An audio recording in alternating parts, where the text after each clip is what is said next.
In my heart and mind, I always return to Atlantic Island Park.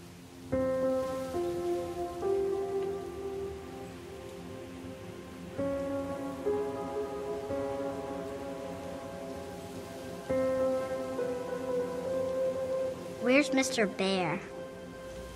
I haven't seen Mr. Bear, Callum.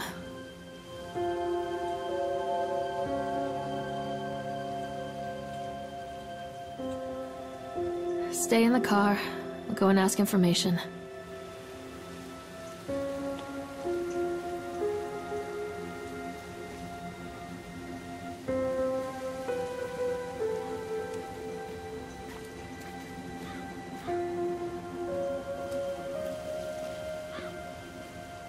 Attention, patrons. The park is now closed. Please make your way to the car park at your earliest convenience. Employees prepare the park for shutdown.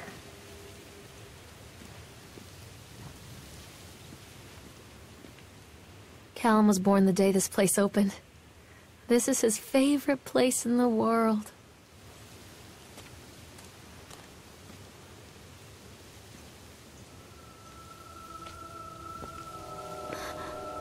What?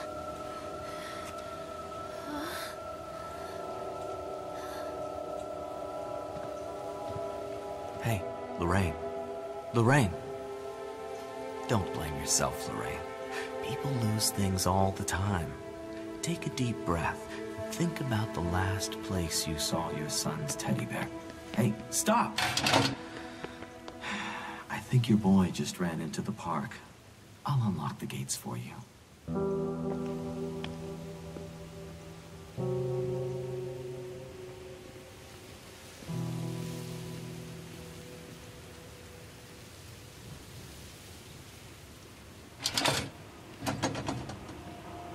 Callum, where are you going? Over here.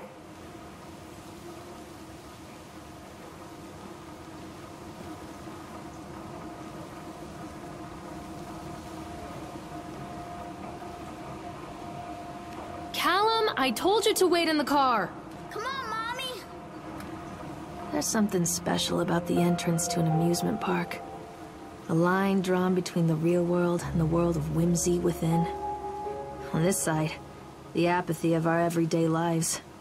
And on the other, anything we might dare to dream. It's no wonder Callum ran back inside. I wouldn't want to leave either. Attention, employees. The park is now closed. Have a safe journey home.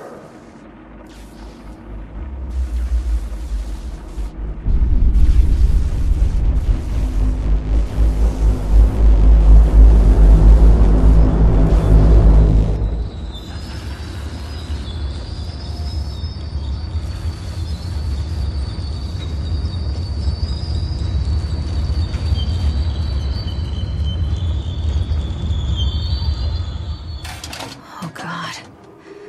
The park. What happened here? Come to Mommy, Callum.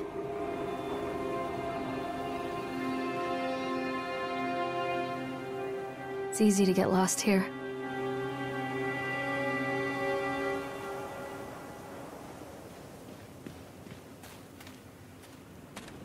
I'm not playing anymore, Callum. You can't catch me.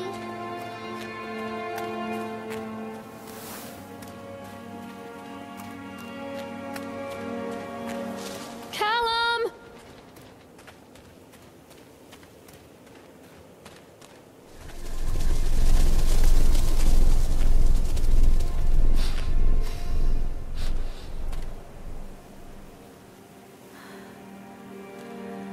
Wait, Callum! Come on, this way.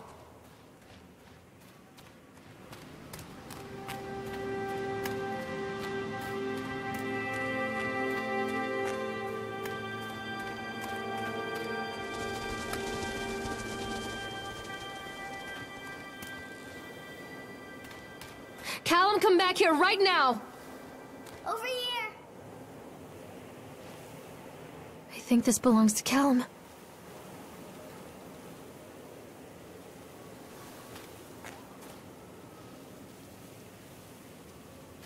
Chad the Chipmunk, huh? Just a drunk guy in a suit.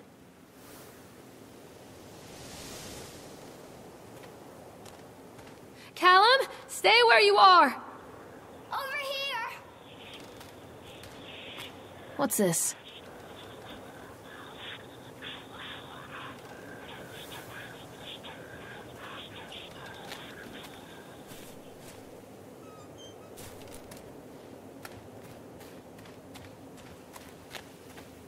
Come back, Callum! Catch me, Mommy!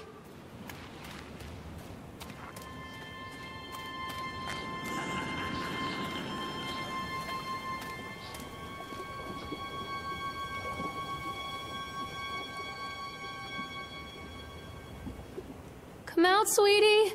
Callum, stay where you are! Come on, Mommy!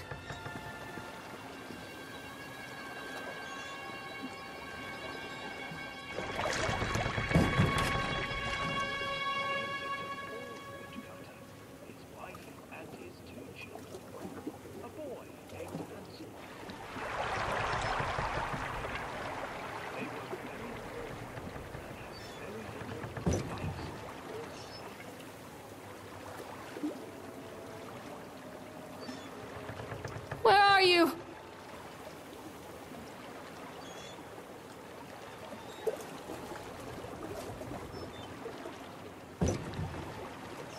Callum?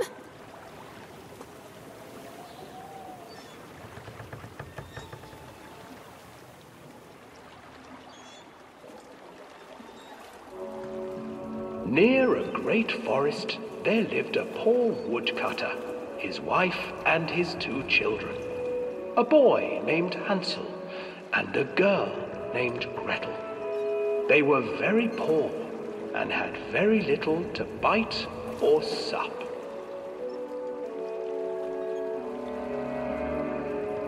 "What will where did you become go? of us?"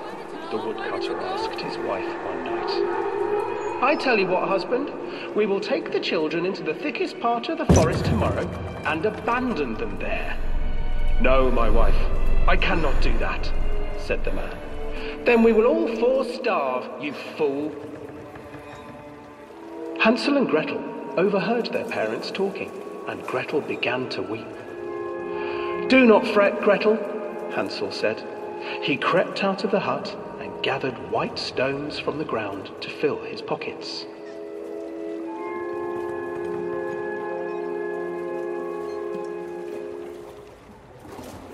The next morning, the woodcutter leads the children into the forest. Before they leave, their mother gives them a slice of bread and warns them that they will get no more food that day.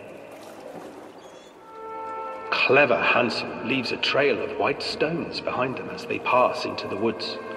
When their father leaves them, the children wait a while, then follow the trail back to their parents' house. After receiving a thorough scolding from their parents for getting lost in the woods, the children are sent to bed without any supper. Hansel tried to sneak out and collect more white stones, but found that the door was locked. "Tomorrow I will take them into the woods myself," the wife told the woodcutter. In the morning, their mother gave them a slice of bread and led them deep into the forest once again.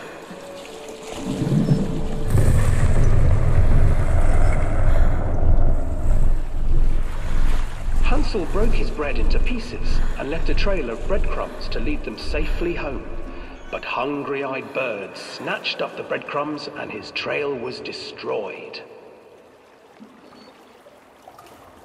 Abandoned by their parents and unable to find the trail home, the children wandered in the forest for 3 days.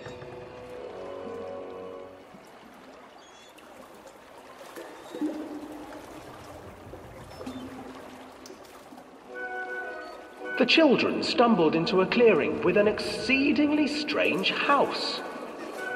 Its walls were made of gingerbread, and its windows were panes of clear sugar. Hansel, desperately hungry, ran forward and began to nibble on the walls.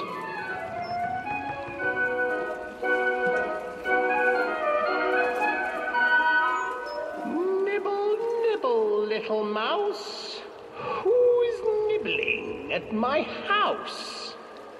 An old woman emerged from the house, sniffing the air and peering around with cloudy eyes. Oh, you dear children, who brought you here?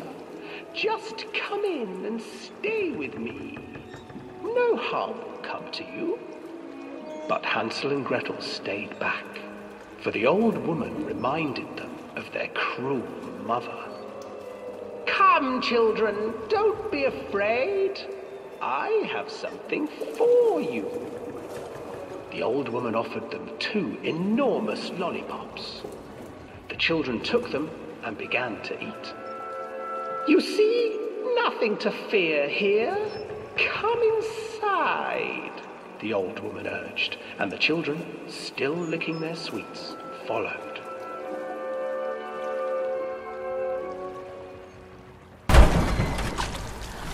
Once inside the house, the old woman changed. She stuffed Hansel into a cage and put Gretel to work, sweeping and cleaning her hut. Your brother will make a good mouthful, the old witch told Gretel. Once he is fattened up, I shall feast upon him.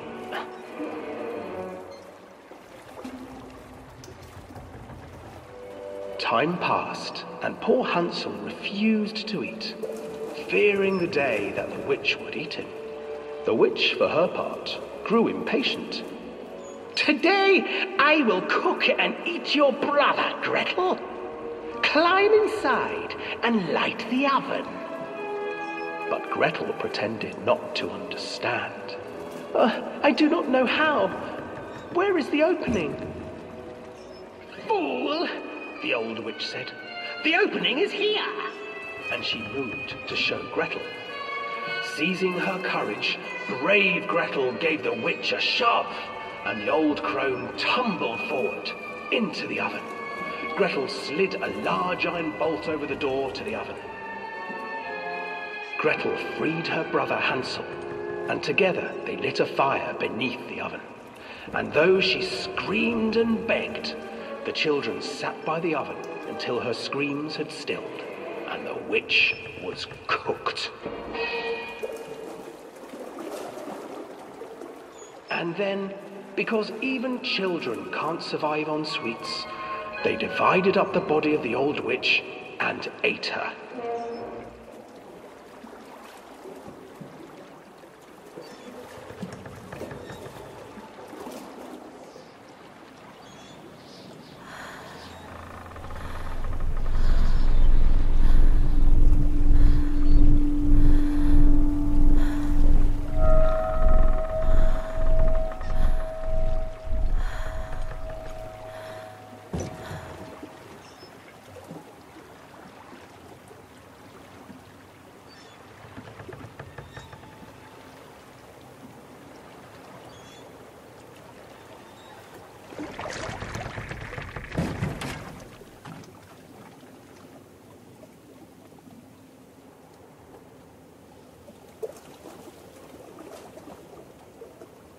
Stay where you are!